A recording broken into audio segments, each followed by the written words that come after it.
Ladies and gentlemen, this rarely happens when news breaks, and the guest that we have on in the prior segment is perfect to talk about the news. So we've asked David Sampson to stick around. He's been gracious enough to give us some more time because right at the end of that segment with Adnan, the news came out. The Minnesota Timberwolves put out an official statement saying that Glenn Taylor is no longer selling the team due to the expiration of the option of Mark Lowry and Alex Rodriguez to acquire controlling interest in the Timberwolves and the Lynx. David, you saw this coming. I did. So let's take people back before he was having illegal practices in Minnesota, before he bought a house and pretended he was from Minnesota. He agreed to buy the Timberwolves at a price of $1.5 billion in 2021. But it was something called a step transaction. A step transaction means you lock in the value today, but you pay over time. And there are deadlines contained within the purchase agreement that you have to make your next installment payment by a certain day. And A-Rod has missed just about every deadline. And Glenn Taylor has been okay. He said, hey, we'll extend the deadline. Don't worry about it. But meanwhile, the price of basketball teams have skyrocketed since 2021. So the Timberwolves are no longer worth 1.5. Let's say they're worth about 2.5. So that means that Glenn Taylor feels terribly that he sold the team at 1.5 when he could have sold it at 2.5. But he was in a contract, nothing he could do until A-Rod missed another deadline. And there were rumors that the Carlyle Group pulled out. And then 10 minutes later, A-Rod had another deal with another private equity company. And it was all horse hockey. A-Rod has never been able to come up with the money to finish this transaction. So today, Glenn Taylor said, Ganug, guess what, Alex? The team's not for sale anymore. You violated the contract. What he also said in the release is, hey, if they want to come back and talk, we can keep talking about selling the team. But guess what? An official wait to see here on Le Batard Show, courtesy of Nothing Personal. If the team is sold again by Glenn Taylor to A-Rod, it won't be for 1.5. Now, before I get into further details here, I just need to know, why are you so ecstatic about this? You are filled with glee at this point to break this down. Because I've been calling this for 2 years. Because I negotiated with A-Rod to buy the Marlins, and he had everything except the money. Huh. And so it was always going to be an issue. And he wants to be an owner so badly that he pretended he wanted to be in Minnesota, but he never was able to hit a deadline. And finally, Glenn Taylor said, you know what? It's cool that you're A-Rod, but money's way more important. What was Mark Lowry's role if not to be the money? Mark Lowry was brought in to be a percentage of the money, but he had given his allocation at the first go around. So he was never going to be part of the increased finishing the installments. It always had to be OPM, other people's money. And A-Rod's been out raising money for years and just has been unable to do it. And here's why. A-Rod could have borrowed money and gotten investors at the $1.5 billion number.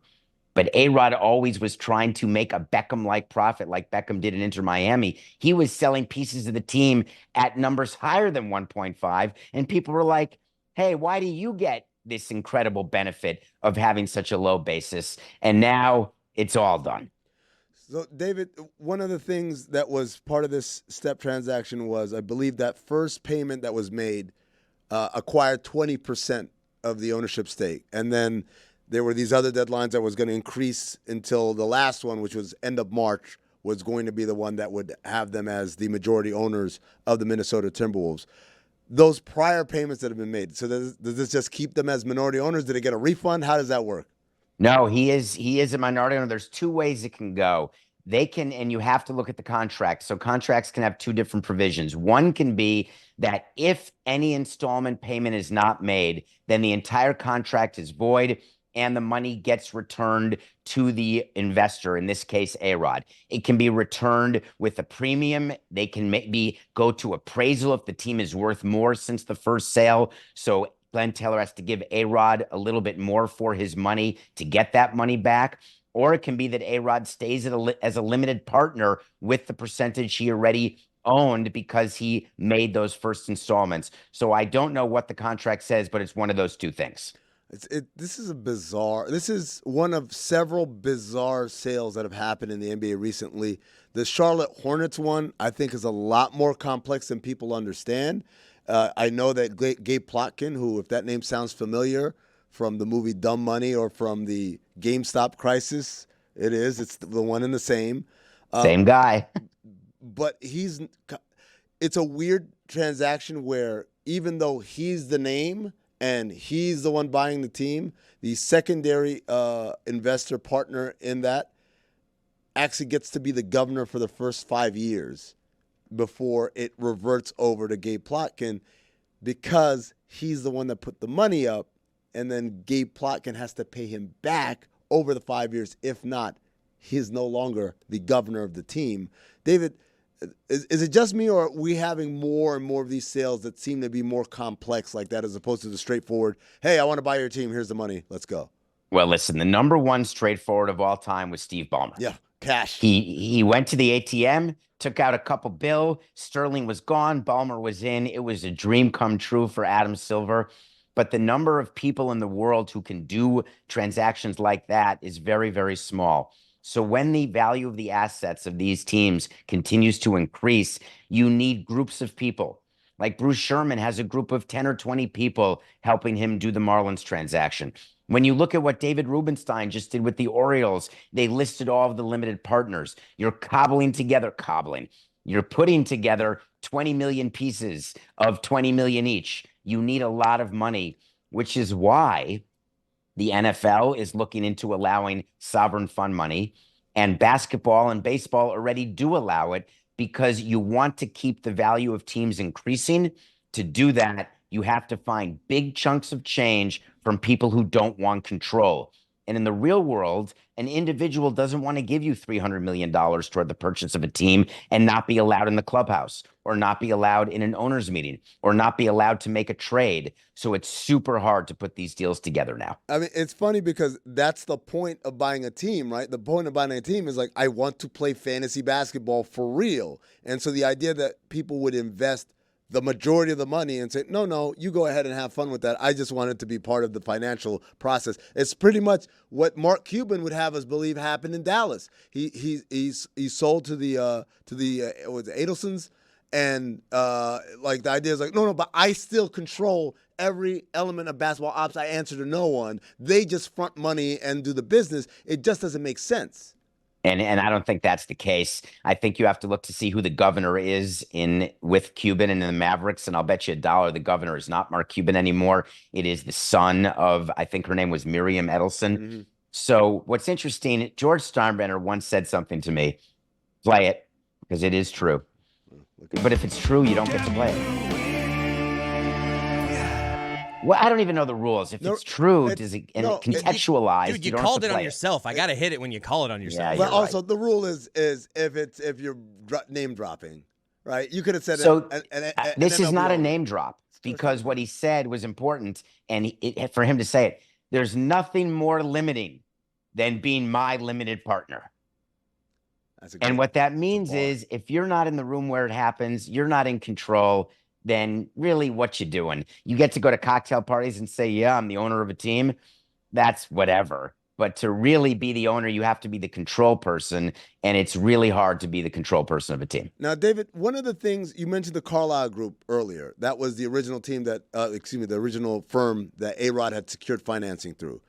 Axios had come out with a report saying that they were out because some of the stuff in their portfolio ran afoul of the NBA guidelines, bylines, whatever, right? There's another report that came out and said, no, they weren't denied. They pulled out. Either way, I don't care what the truth is. I just do want to know, for a sports league, a major league sports, like MLB, like the NBA, what would be the type of things that would be in these rules and guidelines where someone else's portfolio would run afoul of? Well, funny, it used to be gambling. That was the big thing that they looked for, that if anyone was associated with any sort of casino or gambling, they were not eligible to be a limited partner. There is tremendous background checks that go in when you become a limited partner in baseball. There is full background, full check on who you are, who you're associated with. You've got to pass through the ownership committee, the executive council, then the full vote of the owners in Major League Baseball, to say nothing of the commissioner's office. So they're looking for any dealings. But let's be honest, Steve Cohen's background wasn't exactly perfect. He had been in the middle of some major suits, some major workplace issues, some major SEC violations. And guess what? If the price is right, Bob Barker, we're going to find a way to approve you. And so I believe that Carlisle pulled out, and it's not that the NBA turned them down, because these leagues know now that when you find chunks of change, you really need to take it, because the commissioner, who wants his job and wants to keep his job, wants to keep the value of the teams going up. And to do that, you need lots of people with lots of money. This interview with David Samson is presented by LinkedIn Jobs. Hey, how about that? That's pretty good. It's a good job to try to figure out how to be a limited partner in a team. The interesting thing will be going forward with the T-Wolves, because it's such a distraction, the whole sales process. You know this, Amin, inside a locker room. And the T-Wolves have a chance to actually make a deep playoff run here in the next few months. And I wonder whether the timing of this is Glenn Taylor saying, hey, I want to see if I can win a title right now. I don't want A-Rod to get the team at that old valuation. So I'm going to announce this today and then take it from here. Yeah, that's the other part about this. When he agreed to sell, beyond the price being a lot lower, the Timberwolves were a lot worse as a team. Now they're finally getting good. Like, hell no. I'm holding on to this for a little bit longer, see where it goes. David Samson, again, the Nothing Personal Tour starts in Philadelphia. Tickets are available. DavidSamsonPodcast.com. And, of course, listen to Nothing Personal. Thank you, David, for sticking around.